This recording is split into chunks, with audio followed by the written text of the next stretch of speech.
Breaking news out of La Liga, where Real Madrid has agreed to mutually part ways with first-team coach Xabi Alonso. In a statement, the team said Real Madrid CF announces that by mutual agreement between the club and Xabi Alonso, it has been decided to end his time as first-team coach. Xabi Alonso will always have the affection and admiration of all Madrid fans because he is a Real Madrid legend and has always represented the values of our club. Real Madrid will always be his home. Our club thanks Xabi Alonso and his entire technical team for their work and dedication during this time and wishes them the best of luck in this new stage of their lives. The move comes just 7 months into his time in charge at the Bernabeu. Real Madrid sit in second in the league, 4 points off rivals Barcelona, where they lost to this past weekend in the Supercopa de España final.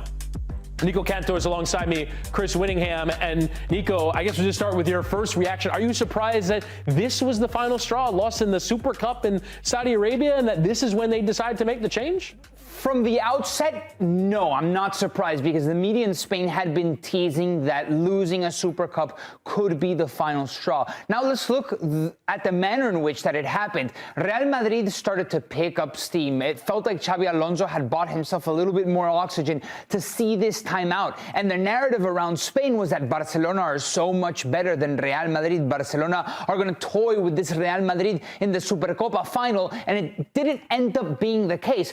I wonder if Xabi Alonso was really a Carreras miss away, a Raúl Asensio header away from still having a job. Like, are we talking about these fine margins? And what I'm surprised at is that nobody last night in Spain was hinting of Xabi Alonso losing his job the very next day. Nobody was saying, well, Florentino's really talking and really considering sacking, because we have seen in the last month or so this Real Madrid team take strides forward. Now, in the grand scheme of things, has Real Madrid improved? Has Xabi Alonso reached close to an 100% of how he wants to leave his stamp on Real Madrid?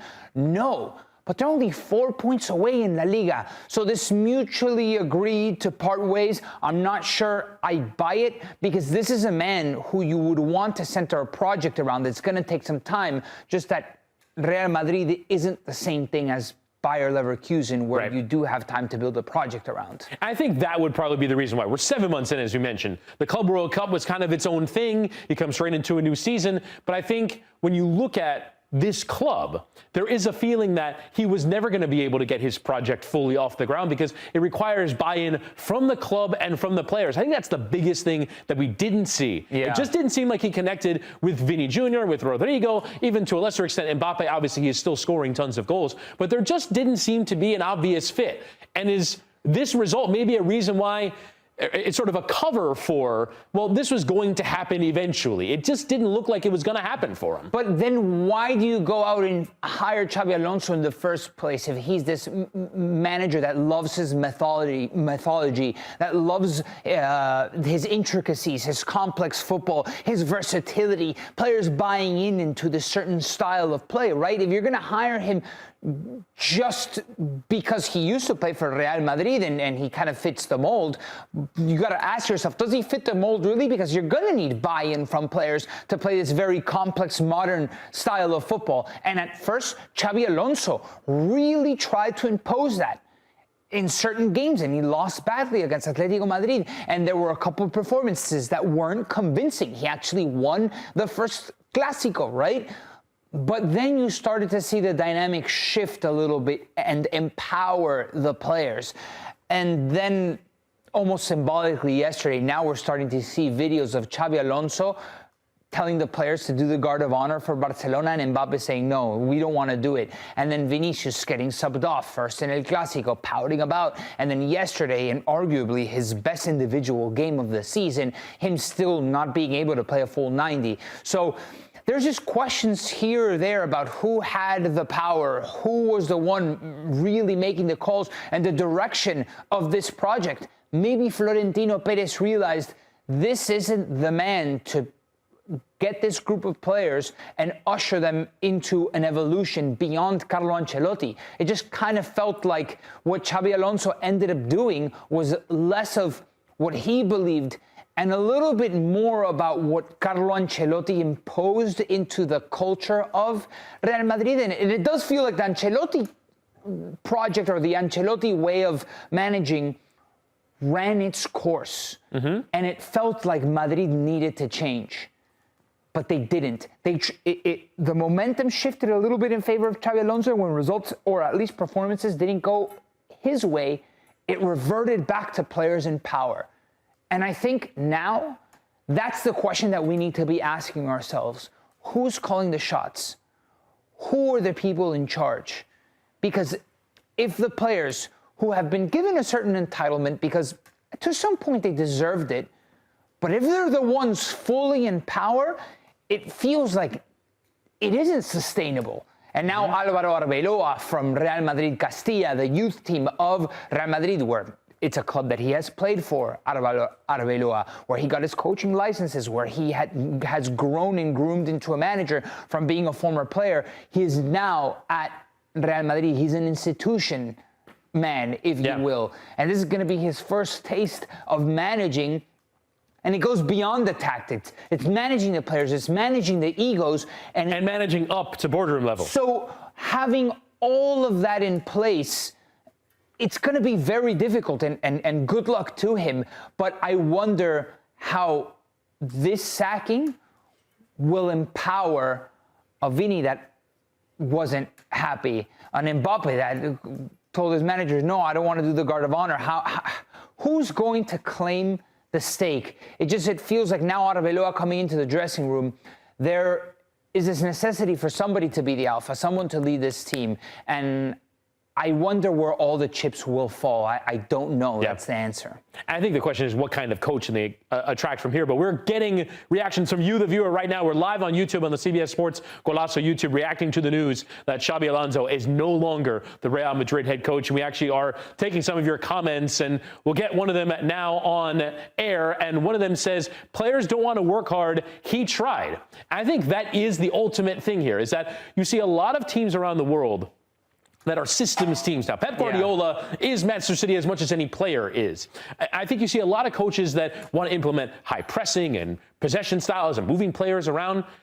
It really is a rarity for a club in Real Madrid and a set of players that Real Madrid have to just say, nah, we don't want to do that. And for it to not work in that way. And I think in some ways it is limiting of what they can go and get next. Because we can talk about, Arne Slot, maybe he's in trouble in Liverpool. Will he want to come and manage this club where he doesn't feel like he can put his imprint on things? In some ways, you have to work within the confines that the president puts on you and the players put on you.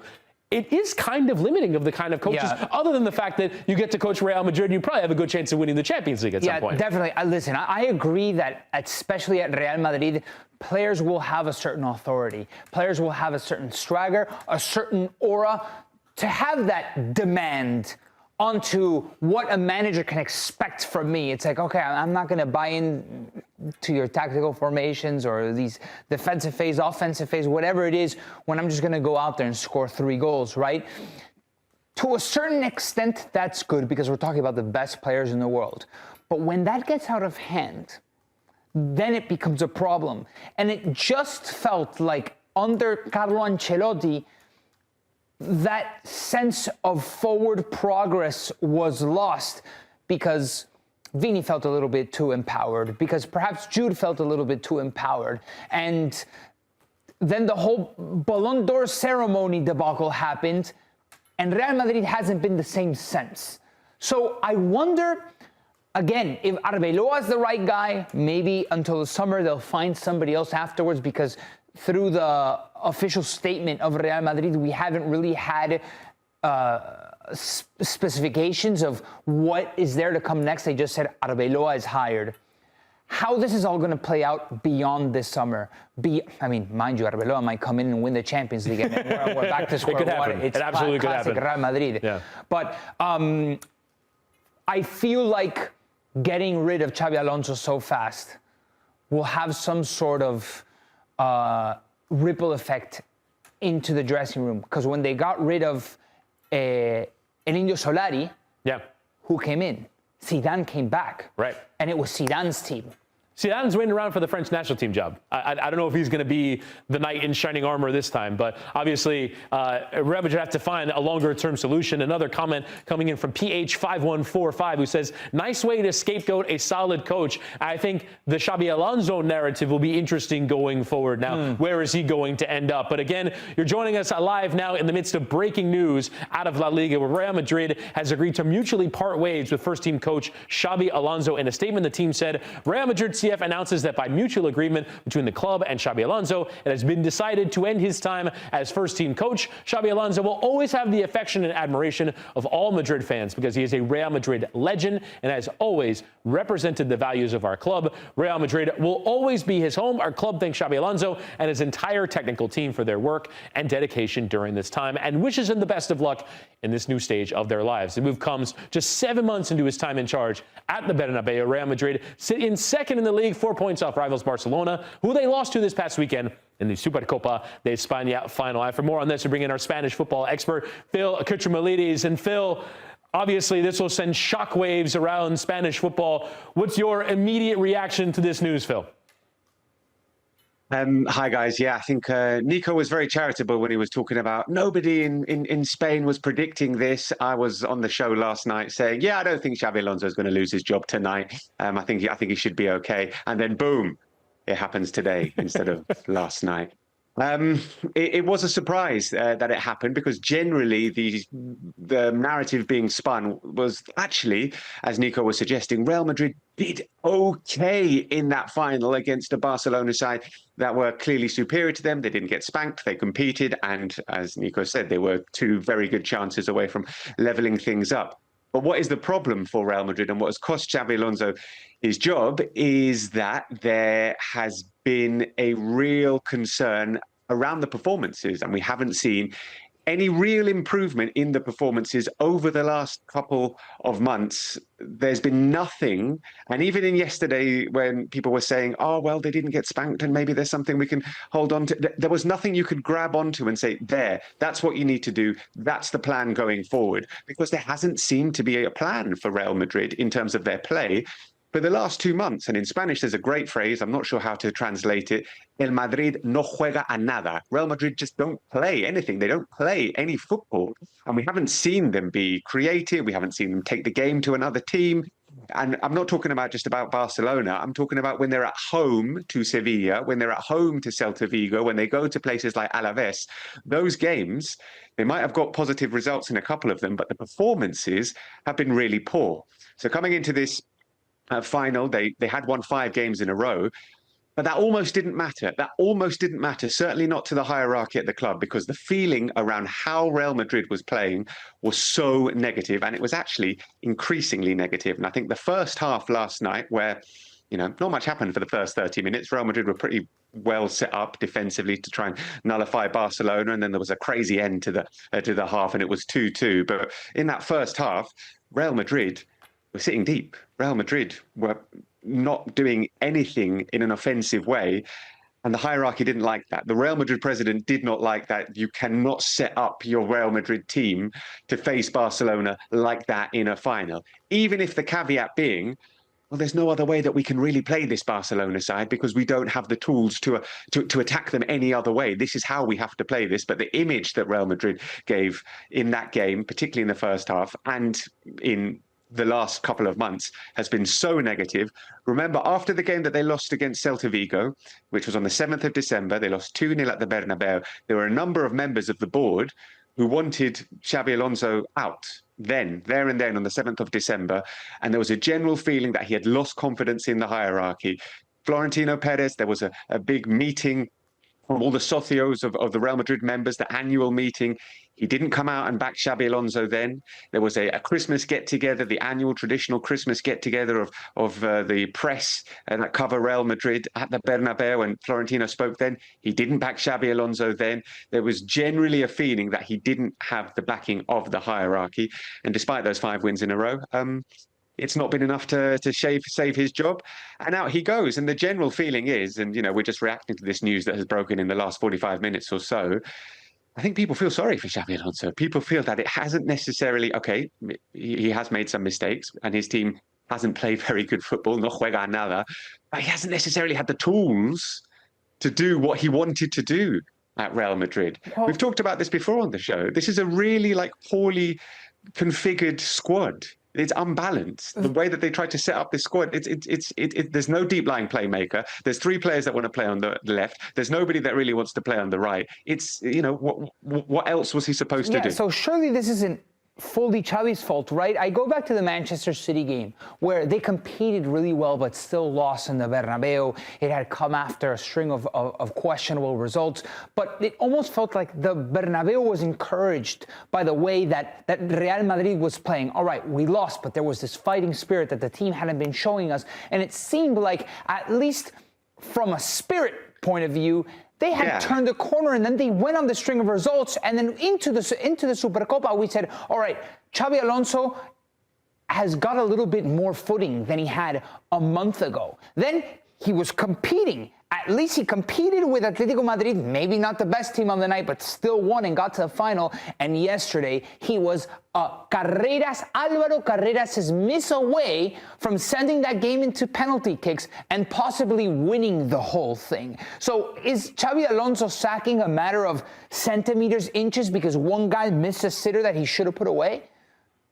No, because I think it was coming because of the general feeling around how the team was playing. And remember, you're absolutely right. That game against Manchester City, that came off the back of them losing at home to Celta Vigo. 3 days later, they were playing Manchester City, and people were thinking, oh my goodness, we're going to get absolutely torn apart here by City. And they didn't. It was 2-1 to Manchester City. Real Madrid played okay for parts of that game, but they still lost. The thing is, Real Madrid can get up for those kind of games. They can get up for Manchester City and compete and still lose. They can get up for the game against Barcelona and compete and still lose. But it's the other matches where teams sit a little bit deep, where teams invite pressure on from Real Madrid, and they have to try and figure out a way to try and break them down. They can't do it. The system isn't in place to figure out those kind of games, and those are the kind of games that win you the league title, which Real Madrid looked miles off doing. And I know it's only 4 points that they're behind Barcelona, but in terms of feeling, in terms of sensations, there's a massive gap between them and Barcelona right now. So it's because of the performances, not because of the results. It's because of the performances that Xabi Alonso has lost his job. Now, whose fault is that? Well, that's a different question.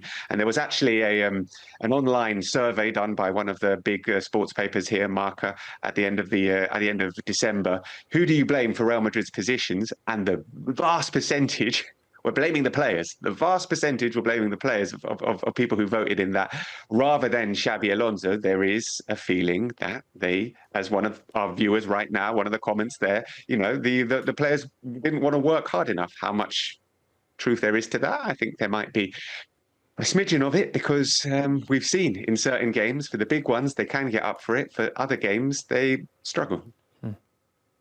Thanks, Phil. And Phil is our Spanish football expert. Phil Kitromilides reacting live to the news that Xabi Alonso is out as first-team head coach of Real Madrid. We actually want to put up a poll right now. Should Real Madrid have fired Xabi Alonso? This is live in the YouTube comments. Right now, the answer is no at 73%. Phil, I guess I'll ask you, does that surprise you? I think it's time now to talk about his successor, Álvaro Arbeloa, who was the coach at Real Madrid Castilla, obviously a right back for the club down the years. Tell us a bit about him. And I guess my question to you would be is there a different coach that could unlock much more out of this team than what we've seen so far out of the season? Could a few training sessions from Arbeloa, a different shift in emphasis, completely change things for Real Madrid?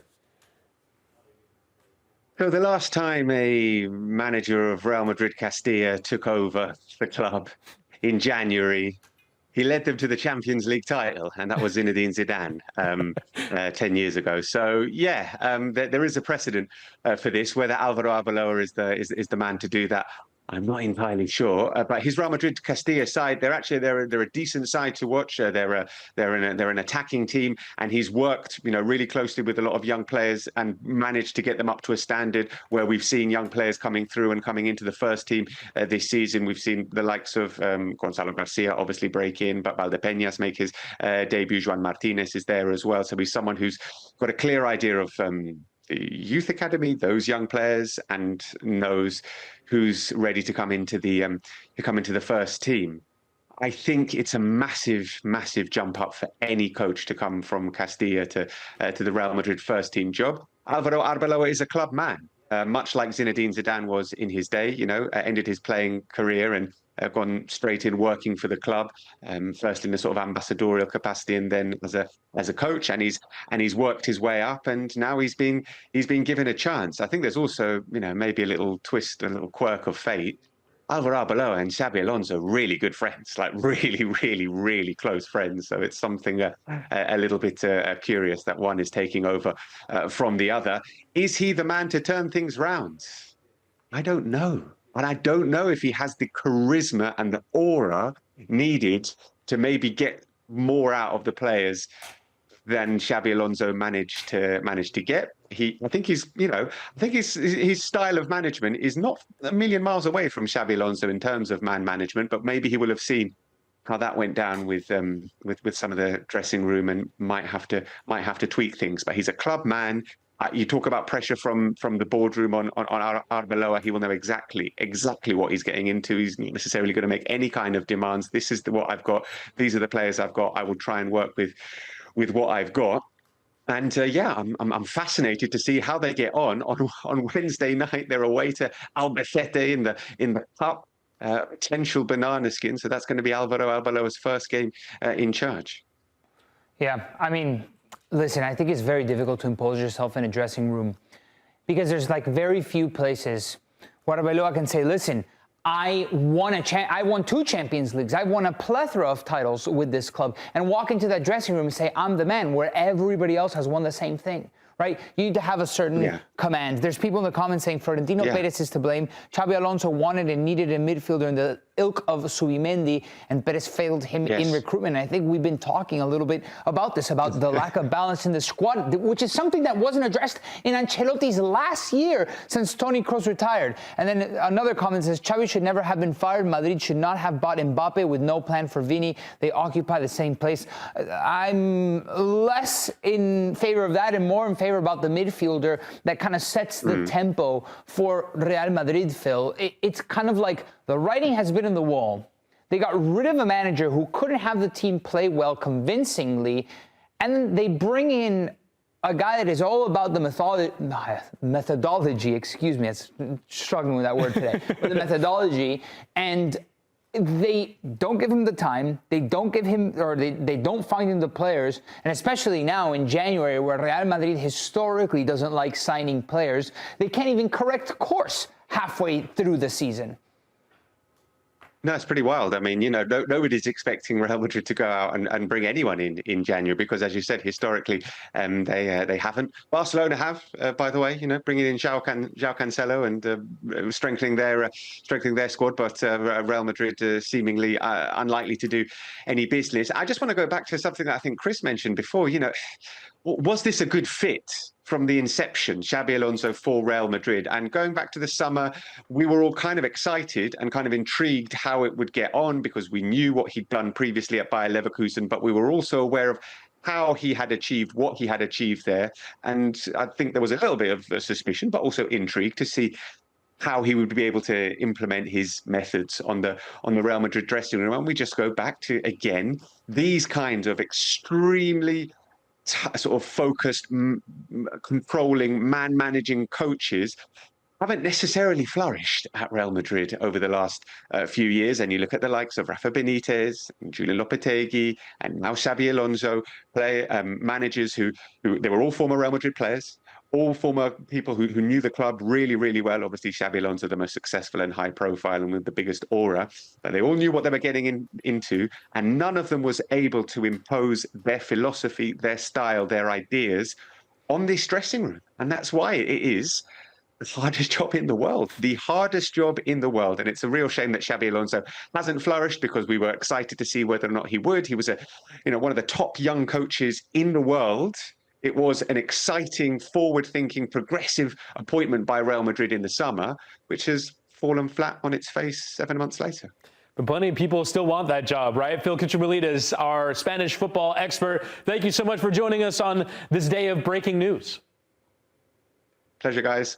And again, that breaking news is that Real Madrid have agreed to mutually part ways with first-team coach Xabi Alonso. In a statement, the team said, Real Madrid CF announces that by mutual agreement between the club and Xabi Alonso, it has been decided to end his time as first-team coach. Xabi Alonso will always have the affectionate admiration of all Madrid fans because he is a Real Madrid legend and has always represented the values of our club. Real Madrid will always be his home. Our club thanks Xabi Alonso and his entire technical team for their work and dedication during this time and wishes them the best of luck in this new stage of their lives. The move comes to 7 months into his time in charge at the Bernabeu. Real Madrid sit in second in La Liga, 4 points off rivals Barcelona, who they lost to this past weekend in the Supercopa de España final. We will have much more reaction on the CBS Sports Golazo YouTube channel, as well as on the CBS Sports Golazo network, available wherever you find your streaming channels. This is big news. I will have it covered for you right here on CBS.